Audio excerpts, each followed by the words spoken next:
The man I trusted more than my own brother raised his right hand in a courtroom, swore before God to tell the truth, and then looked me dead in the eye and told the whole room I was a criminal. Wade Kessler had stood beside me for 20 years. He had come up from the floor of my plant with grease under his fingernails, and I had made him my foreman, my second, my right hand, the one man in the world I would have trusted with my life, my company, my family, anything. And now he sat in that witness box in a good suit I had never seen him wear, a suit somebody else had clearly bought him, and he testified calmly with a practiced sorrow that I had personally ordered him to ship defective parts to our biggest customer and to falsify the inspection records to cover it up. It was a lie. Every word of it was a lie that, if the court believed it, would destroy my company, void the contract that was our lifeblood, end my reputation, and quite possibly put me in a prison cell. And I sat there and watched the man I loved like a brother tell that lie under oath, watched him not even flinch, and I felt something in me go very cold and very still. Stay with me, because what Wade did not know, as he swore to that lie in front of that courtroom, was that the lie was not his. It was mine. I had written it.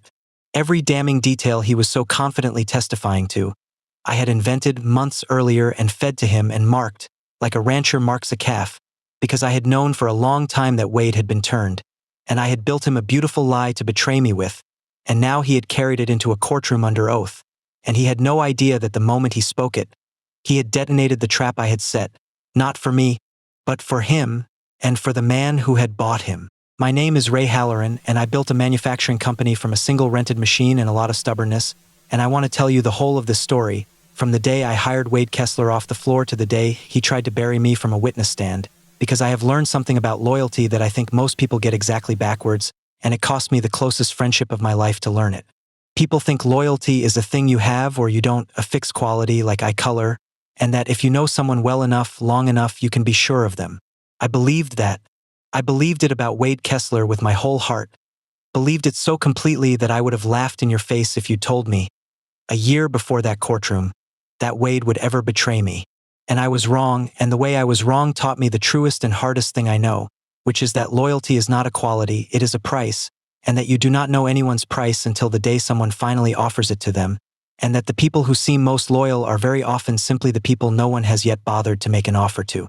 Someone made Wade an offer, and I found out what my brother's price was, the price of 20 years, and I want to tell you how I found out and what I did about it, because if you have ever trusted someone completely, a partner, a friend, a right-hand man, someone you were certain of, then this story is a warning and, I hope, a kind of armor, because the betrayal you never see coming is the one that comes from the person you never thought to watch.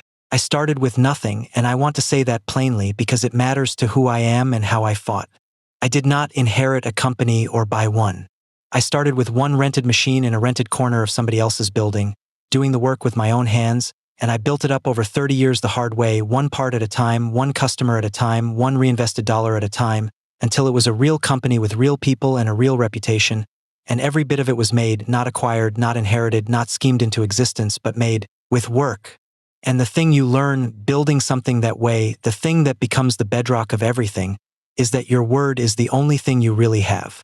In a business like mine, where customers are trusting you with parts that cannot fail, your reputation for integrity is not a nice to have. It is the entire product, the thing they are actually buying, and I had spent 30 years making my word absolute, never shipping a bad part, never cutting a corner, never once letting the quality slip no matter how tight the deadline or the margin. That was the whole of Halloran Manufacturing, the promise that when we said a part was good, it was good, and everyone in the industry knew it, and it was worth more than any machine or building or contract because it was the thing that could never be bought, only earned over decades and never faked. Which is exactly why the attack Drayton designed was so diabolical, because he did not try to take my machines or my building or my money. He went straight for the only thing that actually mattered, the only thing 30 years had built that could not be replaced, my word, my integrity, my reputation for never shipping a lie, and he tried to destroy it with a lie, and he understood, the way a predator understands its prey, that a company whose entire value is its integrity can be killed most efficiently by making the world believe that integrity was always a fraud. He came for my name. And a man who has built his name with his own hands over 30 years will do things to protect it that a man who was merely handed a name would never even think of. Let me tell you about Wade, because you cannot understand the wound without understanding the bond. I hired Wade Kessler 22 years ago when he was a young man with a bad attitude and good hands, one of those men who is smarter than his circumstances and angry about it, and something in him reminded me of myself at that age, so I took a chance on him. And Wade was good. God, he was good. He had a feel for the work, for the machines, for the men that you cannot teach, and I watched him grow, and I promoted him, and I mentored him, and over the years I brought him up from the floor to lead man to foreman to, finally, my plant manager, my operations chief, my second in command, the man who ran the whole floor while I ran the business. And it was not just business between us. Wade and I were friends, real friends, the kind you become when you build something hard together over decades. Our families knew each other. I was at his second wedding, and he was godfather to none of my children only because he asked to be something even closer, and I made him that instead. We hunted together, drank together, buried my father together, and I trusted that man in a way I have trusted almost no one in my life, because we had been through the fire together, and I believed, with total certainty, that the fire had welded us into something that could not be broken. I was building the company for both of us in my mind. I always assumed Wade would be taken care of, that when I was gone or ready to step back, Wade would be there, that we would ride the whole thing out together to the end. That is how much I trusted him. I had built my entire succession, my entire future, in my head, around the unquestioned assumption of Wade Kessler's loyalty. And that assumption, that comfortable, unexamined, decades-deep assumption, was the exact crack that the whole thing eventually broke along. Let me give you one memory of Wade and me, so the betrayal weighs what it should. About 12 years ago, the company nearly went under.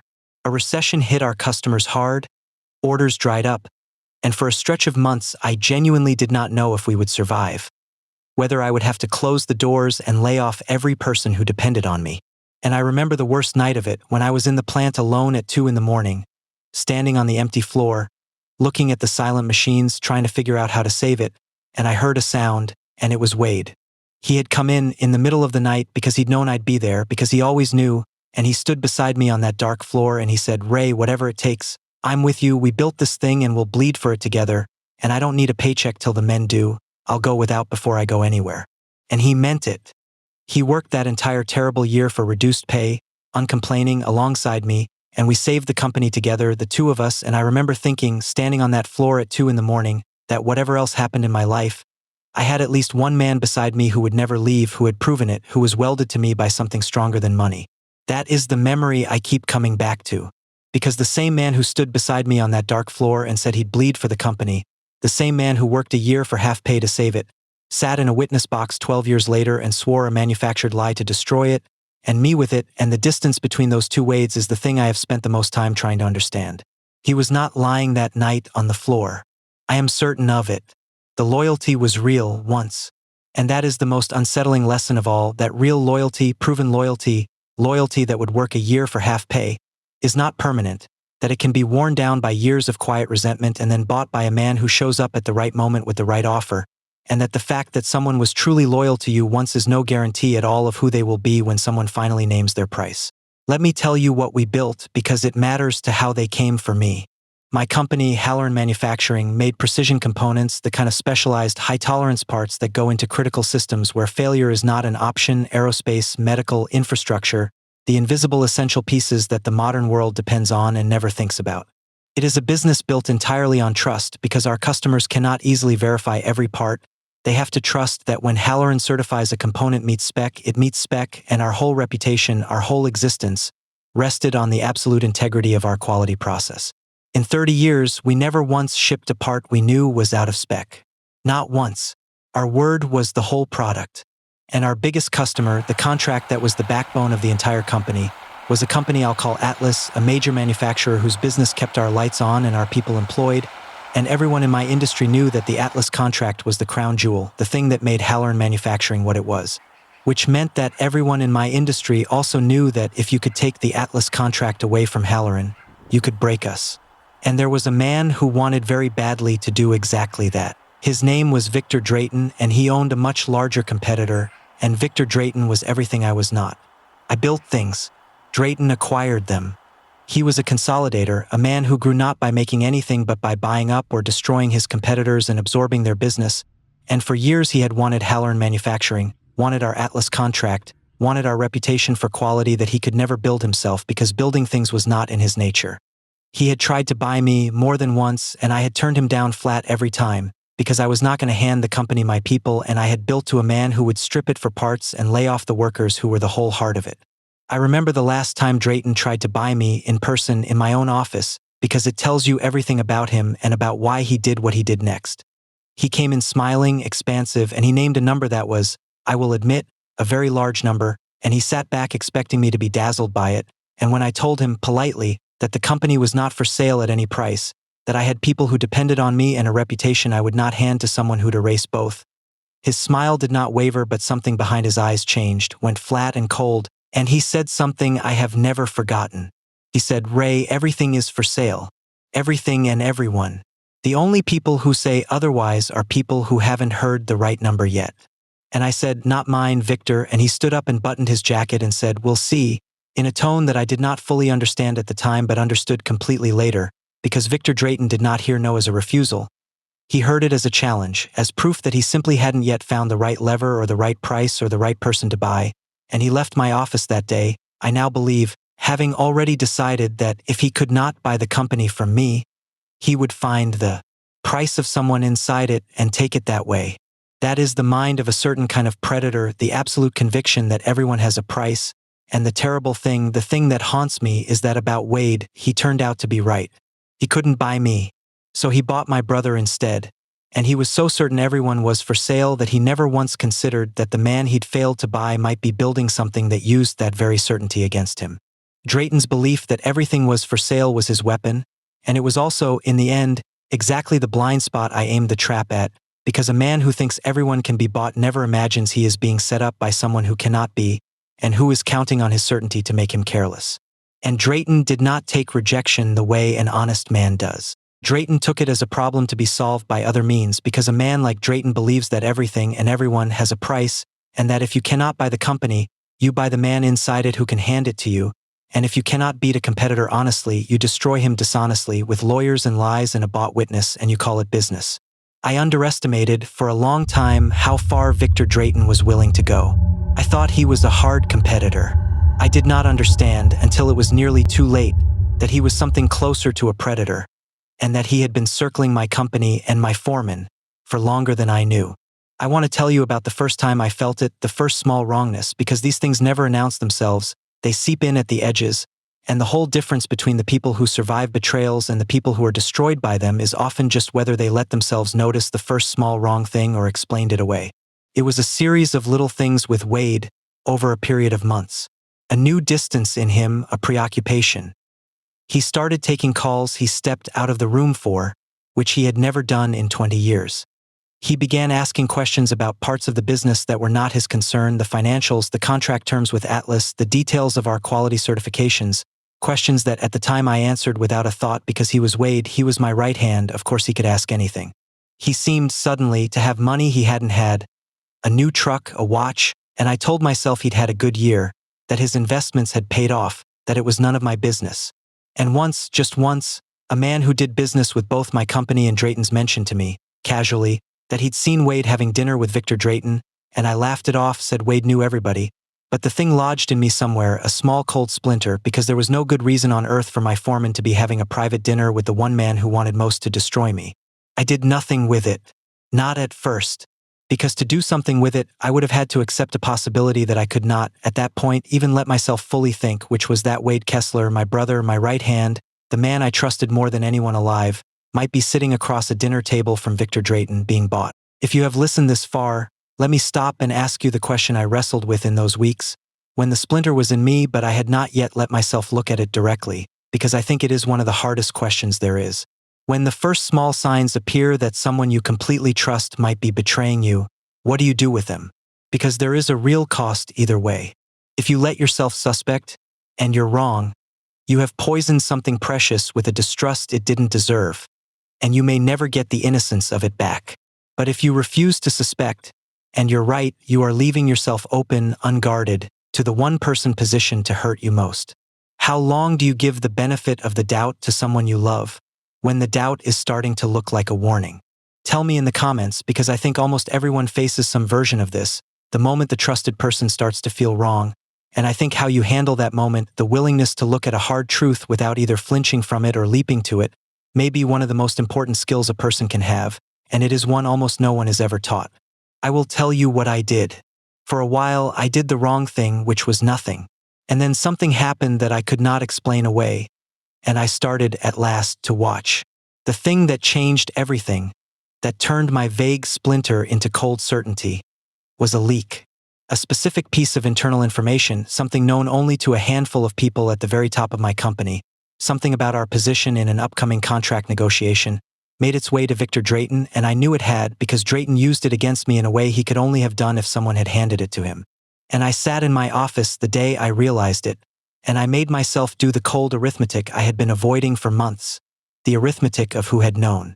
And the list of people who had known that particular piece of information was very short, and every person on it I would have staked my life on, and one of them was Wade.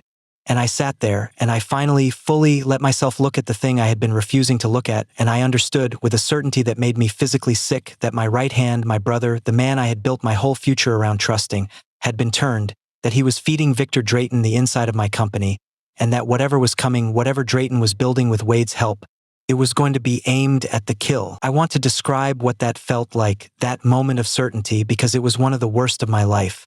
It was not anger, not at first. It was grief, pure and disorienting, a kind of vertigo, because in the space of that cold arithmetic an entire relationship, 20 years of it, rewrote itself in front of me. Every recent kindness of Wade's became suspect. Every conversation I replayed, looking for the moment it had started. The dinner he'd claimed was somewhere else. The questions I'd answered without thinking. The day the new truck appeared. I sat in my office for a long time that day, and I felt the floor of my life tilt, because if Wade could do this, if Wade was doing this, then I did not actually know anything. Then the solid ground I had walked on for 20 years was not solid at all. And there is a particular horror in that, in discovering that a certainty you had built your life on was never a certainty, that the person you were surest of was the person you knew least. I grieved that day like something had died, because something had, the Wade I thought I had, the friendship I thought was unbreakable, and I had to bury it, quietly, alone, in my own office, while keeping my face arranged so that when Wade walked in an hour later I could smile at him as though nothing had changed. That is the loneliest work there is, grieving a person who is still alive and still standing in front of you, mourning a betrayal you cannot yet let them know you know.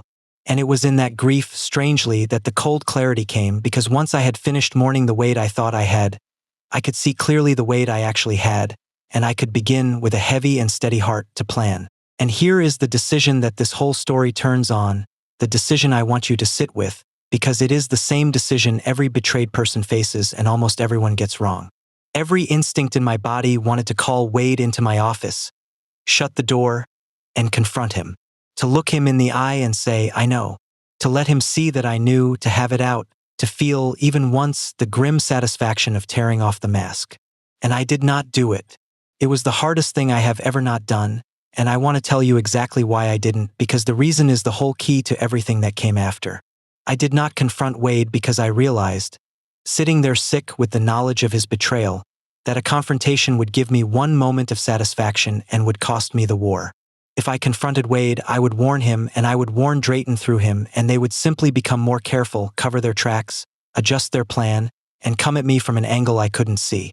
But if I said nothing, if I let Wade believe I still trusted him completely, then Wade was not just a traitor in my camp. Wade was a channel. Wade was a direct, open line running straight from the inside of my company to the heart of Victor Drayton's scheme, and I realized slowly, coldly, that a channel can run in both directions, and that if my enemy was going to insist on listening to everything my foreman told him, then I was going to be very, very careful about what my foreman heard. That was the moment the trap was born. Let me tell you how I built it. The first thing I did was the hardest, which was to keep smiling at Wade. Every day, for months, I had to look my betrayer in the eye and treat him exactly as I always had, laugh at his jokes, trust him with responsibility, let him believe that he was still my right hand and that I suspected nothing, all while knowing what he was. I want to tell you that was its own special kind of hell, the daily performance of a friendship I knew was dead, shaking the hand of a man I knew was selling me. But I had learned something in 30 years of business, the same thing every careful person in a fight like this learns, which is that the satisfying move and the winning move are almost never the same move, and that if you want to win, you have to be willing to swallow the satisfying move over and over and wait. So I swallowed it. I smiled. And while I smiled, I watched, And I thought, and I began to understand the shape of what was coming. There was one afternoon during those months that I have never forgotten, that shows you what it cost. Wade came into my office, relaxed, easy, the way he'd been coming in for 20 years, and he sat down across from my desk and he started talking about his daughter's wedding, which was coming up, and he asked me, with what looked exactly like the old affection, whether I would give a toast as the closest thing he had to a brother. And I sat there, knowing what he was, knowing he was at that very moment feeding Drayton everything he could, knowing he was building toward my destruction, and I had to smile and say I'd be honored, of course I would, and I had to mean it convincingly, and inside I felt something twist so hard I nearly couldn't breathe, because part of me, some stubborn grieving part, believed that the man asking me to toast his daughter still loved me, that the betrayal and the affection were somehow both real in him at once, and I did not know which was worse, that he could betray a man he didn't love, or that he could betray a man he did. I gave that toast months later at his daughter's wedding, after I already knew everything, and I stood up in front of his family and mine and I spoke warmly about a man I was, at that very moment, setting a trap for, and it was one of the strangest and most sorrowful things I have ever done, to publicly honor a friendship I was privately burying, and I did it partly to keep my cover and partly, I think, to say goodbye, to give the dead thing between us one last honest moment before the end, because I knew that after the trap sprang there would be no more toasts, no more weddings, no more anything, and some part of me wanted to mark the friendship's grave with kindness before I let the truth destroy what was left of it.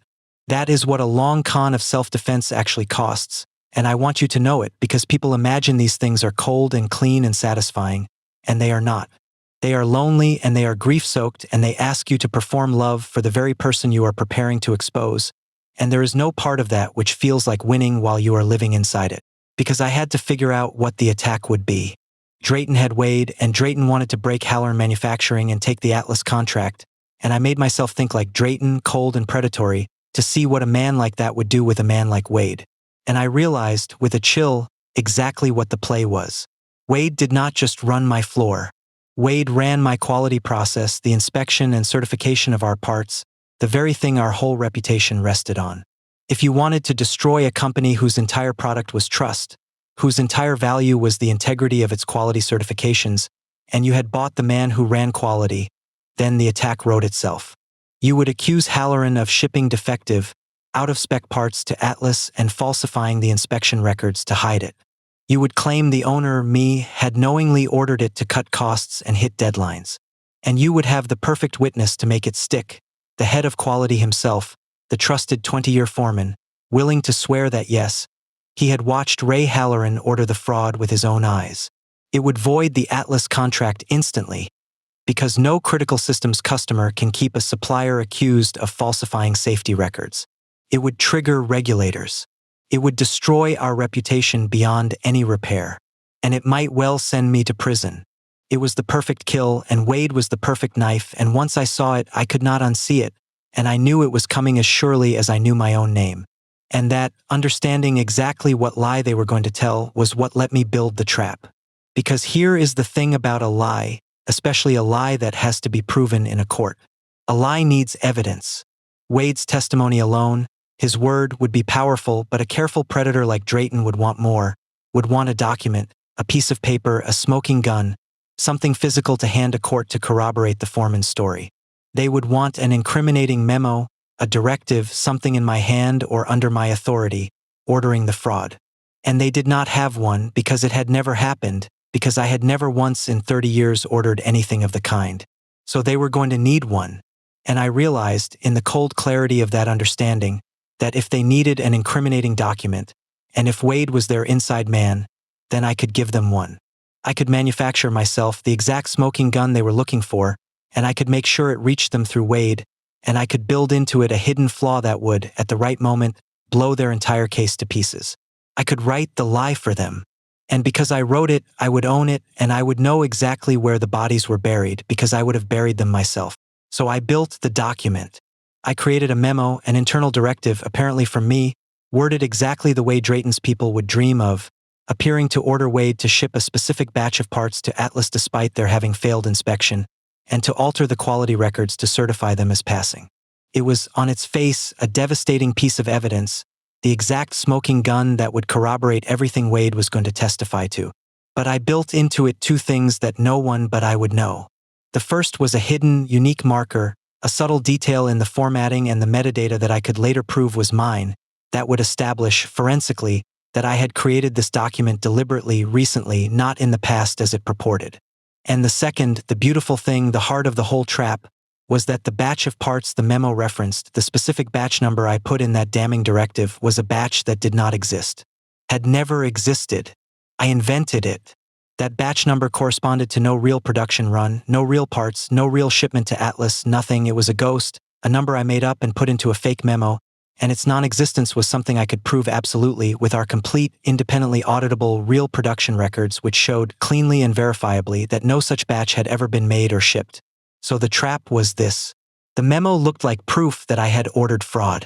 But the memo referenced a fraud that could not have happened, because it concerned parts that never existed, and I could prove they never existed, which meant that anyone who presented that memo as real evidence, and anyone who testified that its contents were true, would be caught, unmistakably, presenting and swearing to a fabrication, and the only way that fabrication could have reached them was through the one man I had given it to. It was a lie with a fuse in it, and I handed the fuse to Wade. I want to tell you how carefully I had to build it, because a trap like this only works if it is perfect, and a single flaw would have destroyed me instead. The memo had to be good enough to fool Drayton's lawyers and their experts, had to look completely authentic, the right letterhead, the right language, the right aged appearance, so that they would stake their whole case on it, and at the same time it had to contain, hidden inside its apparent authenticity, the specific provable flaw that would blow it apart, the ghost batch number, and the forensic markers that would let me prove I had made it. That is a very difficult thing to build, a document that is convincing enough to be trusted absolutely and yet provably false the moment you know where to look, and I worked on it for a long time with Marta's guidance on exactly what would hold up and what would not, because if I built it too well it might be unprovable as a fake and I would be trapped by my own trap, and if I built it too poorly they would spot it and never take the bait. It had to thread a needle. And there was a night, working on it alone, when the full weight of what I was doing landed on me because I was, after all, manufacturing false evidence, forging a document, doing a version of the very crime they were going to accuse me of, and I sat there with it and I asked myself hard whether I had become the thing I was fighting. And I decided, and I still believe, that there is a real difference between forging evidence to convict an innocent man and forging a decoy to expose the guilty who are already coming for you, that a trap laid for a hunter is not the same as a hunt, that self-defense is not the same as aggression even when they use similar tools. But I did not decide it lightly, and I made myself a rule that night that I held to absolutely, which was that the trap could only ever expose the truth, never manufacture a false one, that it worked only by catching Drayton and Wade in their own real conspiracy, only by proving what they were actually doing, and that if at any point I found I had been wrong about them, if the trap caught an innocent man, I would destroy it and confess it myself. I was not framing anyone. I was building a mirror and holding it up and letting the guilty walk into their own reflection.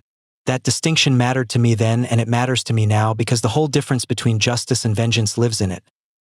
Getting it to Wade was the delicate part, and I did it carefully over time, making sure the document existed in a place only Wade had access to, making sure it looked like something I would never have wanted found, making sure Wade discovered it in a way that felt to him like a genuine slip on my part, a piece of real evidence I had carelessly failed to hide. And I watched and I waited, and I saw the signs that Wade had taken it.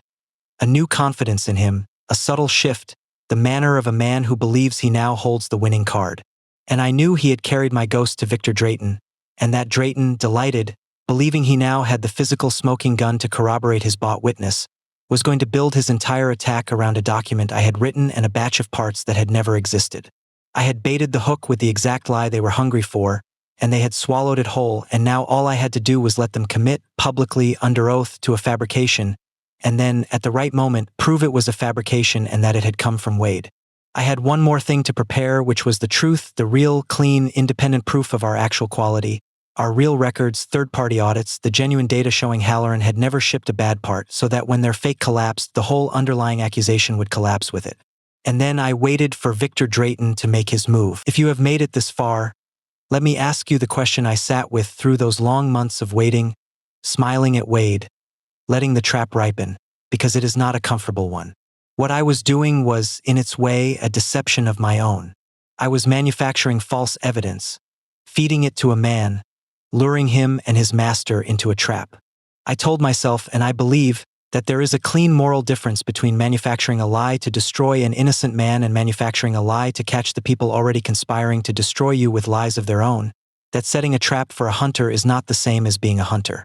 But I will be honest that the line was not always perfectly comfortable to stand on, that I was fighting fire with a fire of my own making, and that I had to be certain, absolutely certain, that Wade and Drayton were truly guilty before I sprang it, because a trap like mine, sprung on an innocent man, would have been a monstrous thing. Where is that line for you?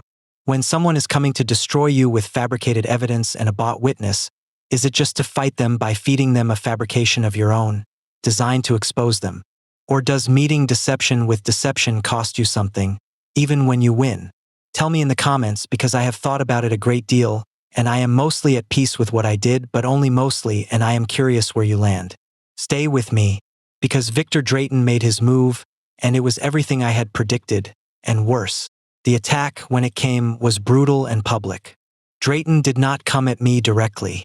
He arranged for the accusation to surface through a lawsuit, dressed up as a whistleblower matter, the claim being that Halloran Manufacturing had knowingly shipped defective critical components to Atlas and falsified the certifications, endangering lives, and that I had personally ordered it.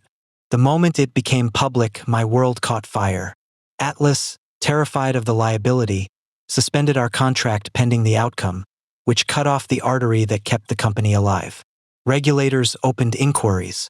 My reputation, 30 years of it, was in the papers being described in the language of criminal fraud. My banks got nervous. My other customers got nervous. And at the center of the case, the corroborating witness who transformed it from a wild accusation into a credible existential threat, was my own foreman, Wade Kessler, who had provided a sworn statement that he had personally received my order to commit the fraud, and who held as physical proof a certain internal memo. The memo I had written, referencing the batch that did not exist. Everything was proceeding exactly as I had designed it, and I want to be honest that even knowing that, even having built the trap myself, living through those weeks was terrifying, because the company was bleeding, my people were frightened, and the entire plan rested on a reversal that had not happened yet, and if anything went wrong, if the trap failed to spring cleanly, I would be destroyed by my own manufactured evidence.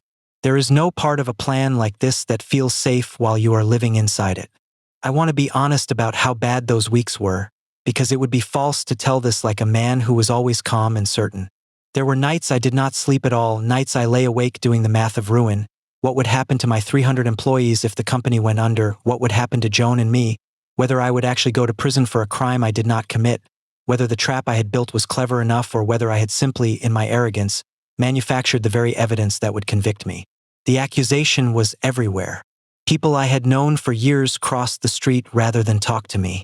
A lifetime of reputation, of being the man whose word was good, was being erased in a matter of weeks by a lie, and even knowing the lie was a trap of my own design, I could feel what it was to be publicly branded a fraud, and it was a kind of living death. I aged years in those weeks. I would look in the mirror and not quite recognize the exhausted, hunted man looking back. And through all of it I had to keep my nerve, keep my face steady, keep believing in a reversal that had not yet come, because the entire plan depended on my holding the line until the courtroom, and if I broke early, if I panicked and lashed out or tried to settle or let the fear show, the trap would never spring. So I held.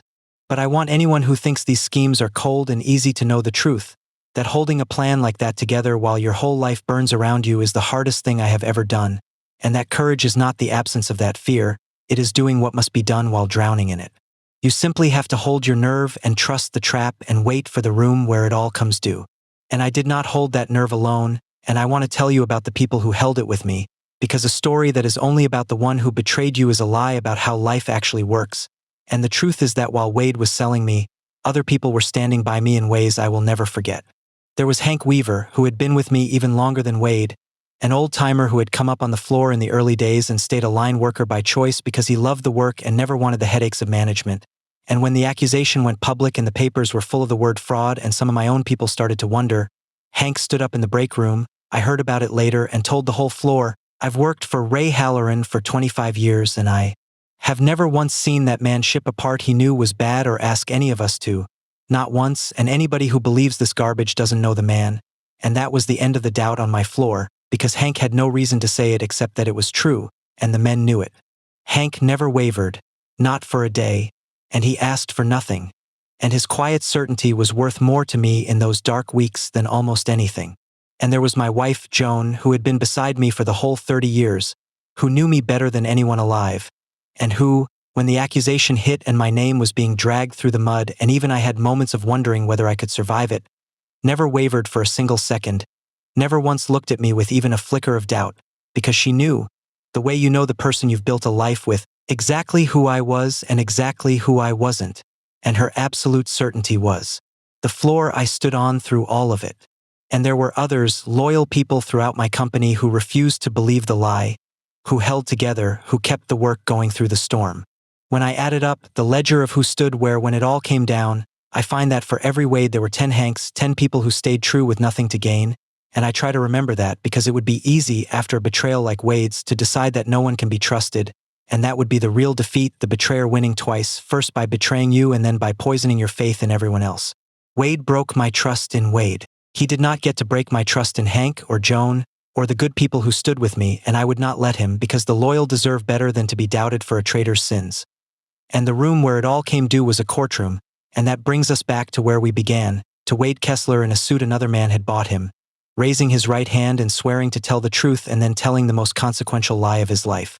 I sat in that courtroom with my attorney, a sharp, quiet litigator named Marta Ellison, who was one of the very few people who knew what I had built, and I watched my former brother testify against me. I watched Drayton's lawyers walk Wade through his story, the sorrowful tale of the loyal foreman who could no longer stay silent about the fraud his boss had ordered. And I watched Wade lie, fluently, painfully, about the man who had lifted him from the floor and trusted him with everything. There was a moment early in his testimony when Wade's eyes finally came to mine, across that courtroom, the first time he had looked at me directly since it all began, and I want to tell you what was in that look, because I have thought about it many times since. It was not triumph, and it was not even really malice. It was something worse, something that has haunted me, which was a kind of pleading, a kind of please understand, please forgive me, please know I didn't want it to be this way, all of it wrapped up in a single glance from a man who was, in that very moment, swearing a lie designed to send me to prison. He wanted me to understand. He wanted, even as he betrayed me, to keep some piece of my regard, to have me see that he was not really a villain, just a weak man caught in something too big for him. And I gave him nothing. I held his gaze, steady and cold, and I let him find in my face no forgiveness and no understanding and no absolution, because I had decided that whatever else I gave that day, I would not give my betrayer the comfort of my sympathy while he was in the act of destroying me. There is a particular cowardice in the betrayer who wants to be forgiven mid-betrayal, who wants to do the terrible thing and also be understood for it, and I would not feed that in Wade. He looked at me pleading, and I looked back at him like a stranger, and I watched something in him flinch and then harden, and he went back to his lies, and that was the last real communication that ever passed between us. A look across a courtroom in which he asked for forgiveness and I refused to give it, and I do not regret refusing because forgiveness is a thing you extend to the repentant, not a thing you hand a man to make his betrayal more comfortable while he commits it. And then they produced the memo, their smoking gun. My memo.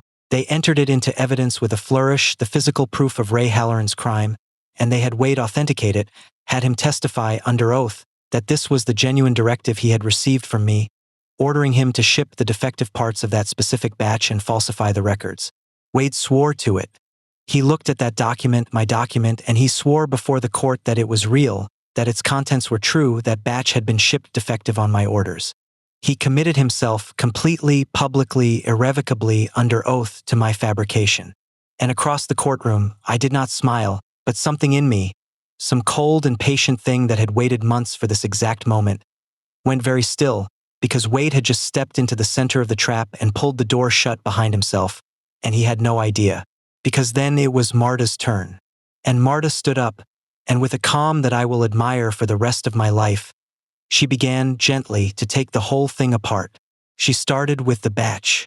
She asked Wade to confirm, again for the record, that the memo ordered the shipment of that specific batch number, and that he had personal knowledge that this batch had indeed been shipped defective to Atlas on my orders. And Wade, sensing no danger, confirmed it, doubled down, described it in detail, the defective batch, the falsified records, the whole invented crime, painting himself deeper into the corner with every confident word. And then Marta introduced our records, the real ones, the complete, independently audited, verifiable production and shipping records of Halloran Manufacturing, and she established, through them cleanly and unmistakably, that the batch number in that memo, the batch Wade had just sworn under oath had been produced and shipped defective on my orders, did not exist. Had never existed. Corresponded to no production run, no parts, no shipment, nothing in 30 years of meticulous records. It was a ghost. And the courtroom went very quiet as the meaning of that began to land, because Wade had just sworn, in detail under oath, to the shipment of parts that had never been made, which meant that either Wade was lying or the memo was false, and Marta was about to prove it was both. I watched Wade's face during that silence, and I saw the exact moment he understood.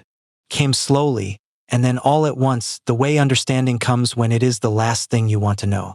I watched him replay it in his mind, the memo, where he had found it, how it had come to him, and I watched him arrive at the terrible realization that there was only one place that memo could have come from, that it had come from me, that I had put it where he would find it, that I had known all along, that I had been smiling at him across my desk for months while I built this, that the batch number he had just sworn to under oath was a number I had invented specifically so that his swearing to it would destroy him. I watched my former brother realize in real time in front of a courtroom that he had not been the hunter. He had been the hunted the whole time, that every confident step he had taken toward my destruction had been a step I had laid out for him, and that he had just moments earlier under oath locked the last door of the cage behind himself. The color left his face. His hands on the rail of the witness box went white, and he looked at me one more time, and this time there was no pleading in it, only a kind of stunned horror, the horror of a man who thought he was clever, discovering he had been outplayed from the very beginning by the man he'd underestimated. And I held that look too steady, and I let him see at last that I had known, that I had always known, that the friend he thought he was fooling had been 10 moves ahead of him since before the game began. It is a terrible thing to watch a man's whole world collapse in the space of a few seconds in a witness box. I had waited months for it, and I will not pretend there was no satisfaction in it. But there was less than I expected, and more grief than I expected, because the man whose world was collapsing was, whatever he had become, the same man who had once stood beside me on a dark factory floor and promised to bleed for what we'd built, and watching him fall, even by his own hand, even after everything, was not a victory that felt like joy. Felt like a funeral. Let me tell you how the rest of it fell, because it fell fast and it fell completely. Marta proved the batch did not exist, and then she went to the memo itself, and this is where the trap closed all the way, because it was not enough to show the memo was false. I wanted to show the memo was mine, planted, marked, a deliberate creation, so that its very existence in Wade's hands proved the conspiracy. Marta had a forensic document examiner, a real one, and she established, through the hidden markers I had built in and the metadata I had deliberately left, that this memo, the supposed years-old directive, had in fact been created recently, deliberately, and that it bore the unmistakable signatures of a document manufactured to be found. The examiner was devastating precisely because she was so calm and so technical. She walked the court through it piece by piece, the properties of the document that were inconsistent with its supposed age, the specific forensic traces that dated its true creation, the deliberate markers embedded in it that no forger trying to plant real-looking evidence would ever include, because those markers existed for exactly one purpose, to allow the true author to later prove authorship. She explained, in the flat, unhurried language of an expert, that this was not a document that had been created in the ordinary course of business years ago and then discovered, but a document that had been engineered, recently, by someone who wanted to be able to prove, when the moment came, that they had made it. And Drayton's lawyers objected and blustered and tried to attack her, and it did them no good at all, because her conclusions did not rest on opinion or interpretation. They rested on the physical properties of the document itself, which do not lie and cannot be cross-examined into changing their story. Piece by piece, in that quiet technical voice, she established that the smoking gun at the center of Drayton's entire case was a plant, deliberately made, deliberately marked, and the more Drayton's lawyers fought her, the worse it got for them, because every objection just underlined how completely the ground had shifted beneath them. I watched Drayton himself in the gallery during that testimony, and I watched the great confident predator go gray, because a man like Drayton understands evidence, understands leverage, and he understood, listening to that examiner, that he had not been fighting a cornered small businessman at all, that he had walked his entire scheme, his money, his bought witness, his reputation, straight into a trap built by a man who had seen him coming from a mile away, and that it was now far, far too late to climb back out. And then she asked the question that ended it. She asked Wade to explain, since the memo was demonstrably a recent fabrication referencing a batch that never existed, how he had come to possess it and swear it was a genuine order he had received from me years ago. And Wade had no answer because there was no answer, because the only true answer was that he had taken it from a place I had planted it and carried it to Victor Drayton and agreed to swear it was real, and every path his mind raced down in that witness box led to that same place, and I watched across the courtroom as my former brother understood, slowly and then all at once, that he had not been handed a weapon to destroy me. He had been handed a trap to destroy himself, and he had carried it into a courtroom and locked himself inside it under oath. And there was no way out because he had already sworn to all of it in detail and could not now unswear it. The document that was supposed to be my death was provably my creation, referencing a crime that provably never happened, in the hands of a man who had provably sworn it was real. The knife had turned completely around in his hand. And here is what that meant, and Marta laid it out for the court with devastating clarity. It meant that Wade Kessler had committed perjury, plainly, provably, in his sworn testimony and his authentication of fabricated evidence. But it meant far more than that, because a fabricated document does not fabricate itself and a bought witness does not buy himself. And the obvious, glaring question the whole collapse now screamed was, who had orchestrated this? Who had put a perjuring witness and a fabricated document into a courtroom to destroy Halloran Manufacturing? And the answer, once the thread was pulled, unraveled the whole tapestry, because Marta and I had spent those patient months documenting not just the trap but the connections, Wade's dinners with Drayton, the money that had appeared in Wade's life, the leaks, the whole architecture of the collusion, and now, with Wade exposed as a perjurer holding a fabricated document, all of it pointed in one direction at Victor Drayton, the competitor who wanted the Atlas contract, who had tried and failed to buy my company, and who had then set out to steal it by manufacturing a fraud and buying the one-man position to sell the lie. The case Drayton had built to destroy me became, in the space of a single afternoon in that courtroom, the evidence that destroyed him, because he had committed his conspiracy to the record publicly through a bought witness and a planted document, exactly as I had designed him to, and now it was all just sitting there sworn and entered into evidence, a fully documented criminal conspiracy with his fingerprints all over it. The lawsuit against me did not just fail. It detonated. It collapsed so completely and so publicly that it took its architects down with it. The accusation against Halloran Manufacturing was revealed as a fabrication, our real records proving conclusively that we had never shipped a defective part or falsified a certification, our 30-year reputation for integrity not just restored but burnished by how completely the attack had been exposed as a lie.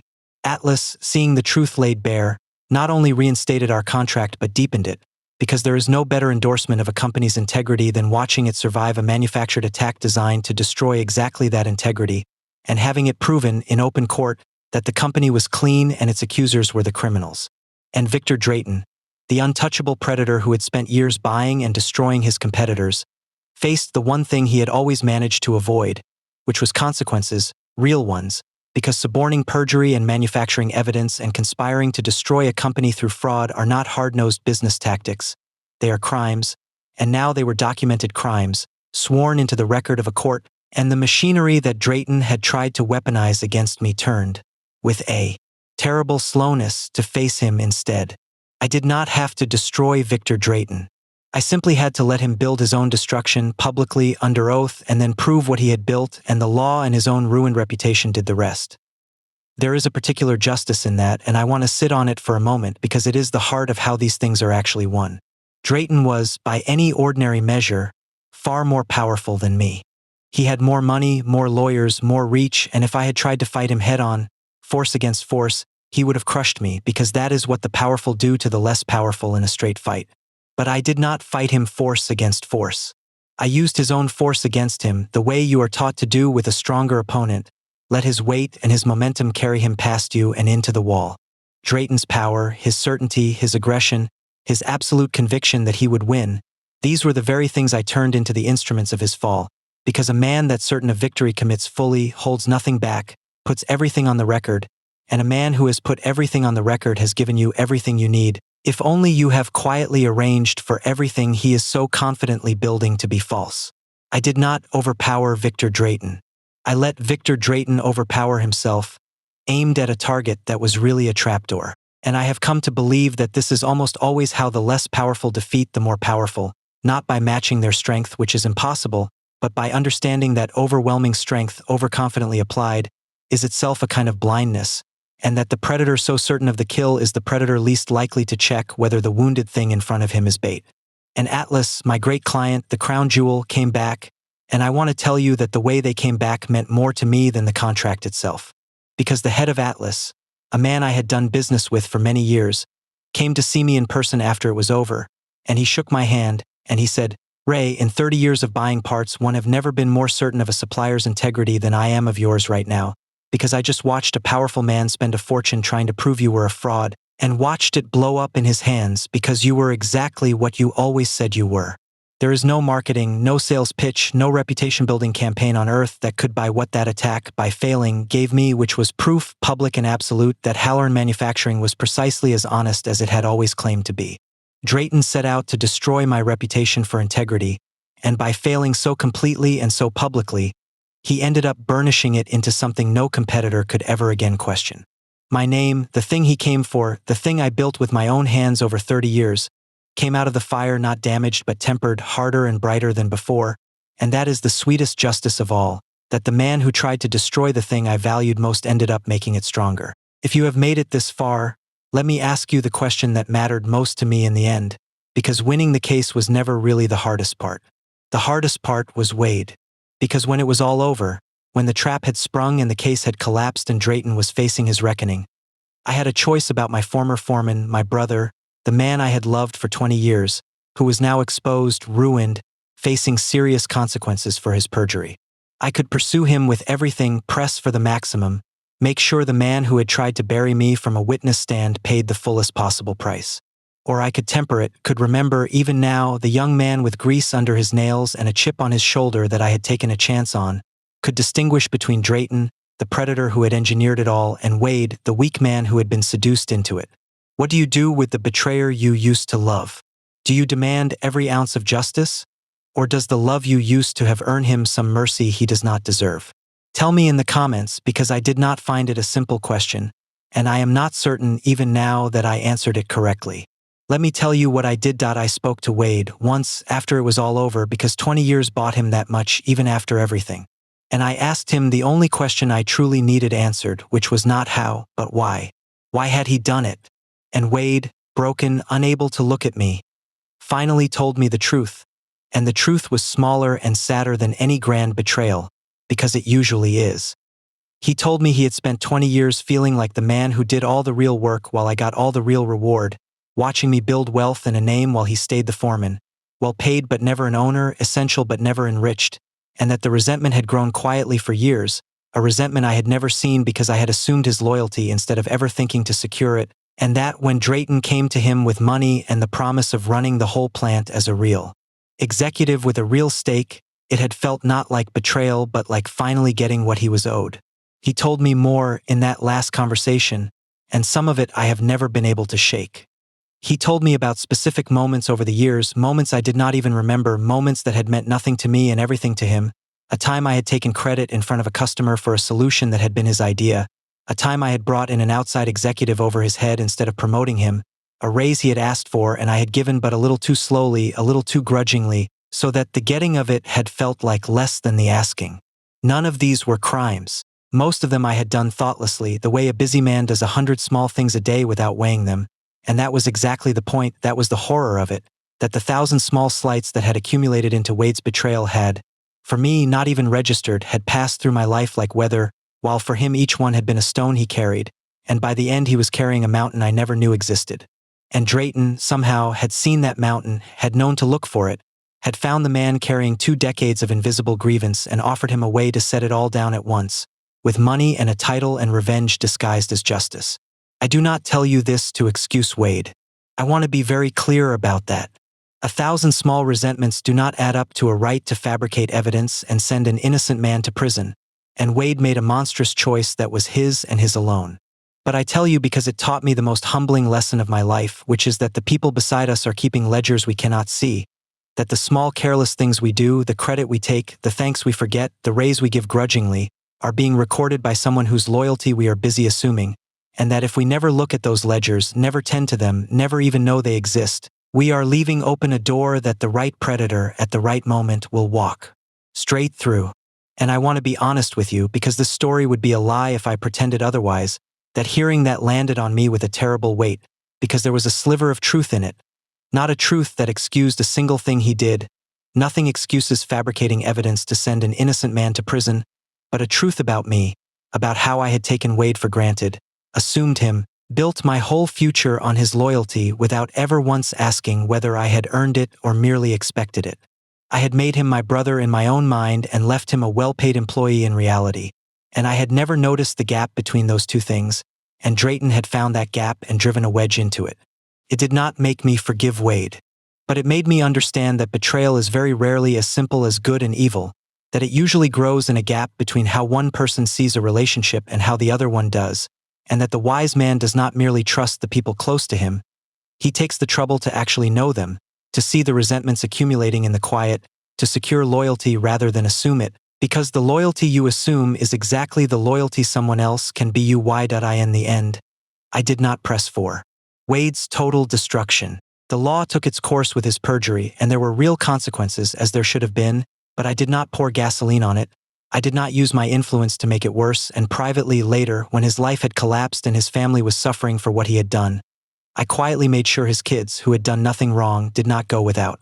I did that not for Wade, but because they were children, and because I had held Wade's oldest at her christening, and because I decided I would not let what Wade did to me turn me into a man who punishes children for their father's sins. Wade knows I did it. We have never spoken of it. We have never spoken at all, since that last conversation, and we never will again, and the loss of him is a grief I still carry. A clean grief now, but a real one. The grief of a friendship that I thought was unbreakable and that turned out to have a price I never knew was being calculated. But I did not let the story end on Wade, because I had learned my lesson about the ledgers we fail to keep, and I was determined never to make the same mistake twice. So I changed how I ran the company permanently.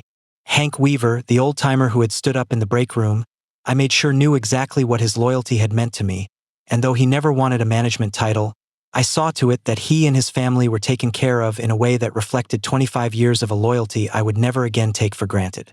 And more than that, I restructured the whole company because Wade's resentment, however monstrously he acted on it, had contained a real warning that I had built wealth on the backs of people who shared the work but never the ownership, and I was not going to leave that door open for the next Drayton to walk through. I put real ownership into the hands of the people who made the company run, a genuine stake, so that the men and women on my floor were no longer just well-paid employees but actual partners in what we built, with something real to lose and something real to gain, because I had finally understood, at terrible cost, that the surest protection against betrayal is not suspicion, it is fairness, that a person who is genuinely sharing in what they build has far less to resent and far less that anyone can offer to buy. I could not save Wade, but I could make sure that the conditions that grew Wade's resentment did not grow another one, and I did, and the company is stronger for it, not weaker, because it turns out that people who own a piece of the thing they build guard it like it is their own, which now it is. My name is Ray Halloran. Let me tell you the one thing I learned that I most need you to carry. I learned that loyalty is not a possession, it is a transaction, whether we like to admit it or not, and that the most dangerous thing you can do is to assume someone's loyalty rather than understand it. I had believed, for 20 years, that Wade Kessler was simply permanently loyal, the way you believe the sun will rise, and that belief was so total that I never examined it, never maintained it, never asked what Wade needed or what he resented or what he might one day want badly enough to betray me for. And that unexamined certainty was not a strength, it was the single greatest vulnerability I had, because a loyalty you never think about is a loyalty you never protect, and a loyalty you never protect is available quietly to the first person who thinks to make a better offer. This does not mean you should trust no one. That is no way to live, and a life without deep trust is not worth much.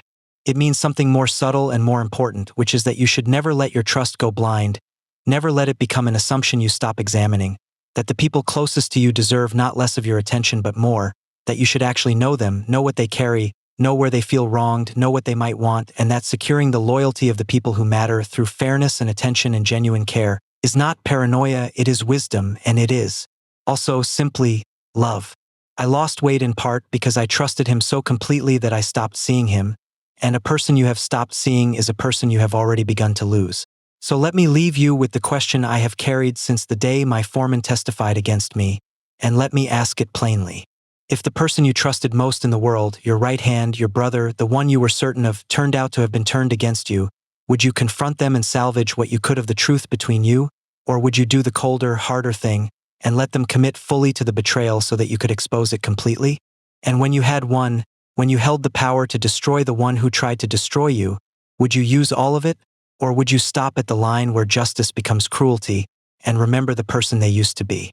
Tell me in the comments, because I think almost everyone has someone they believe they are certain of, and I think the uncomfortable truth this story taught me, the truth I most need you to hear, is that you do not actually know anyone's price until the day it is offered, and that the wisest and most loving thing you can do is not to trust blindly and hope, but to know the people close to you well enough and treat them well enough that no one ever finds a price worth naming.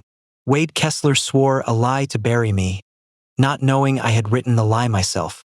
But the deeper truth underneath the trap is the one I want you to remember, which is that I never had to trap Wade at all. I could have kept him if I had only understood 20 years earlier that loyalty is not a thing you are given once and keep forever. It is a thing you earn and re-earn and protect every single year in every person you cannot afford to lose. Know the people beside you. Truly know them. It is the only trap worth setting, and the only one that never has to spring.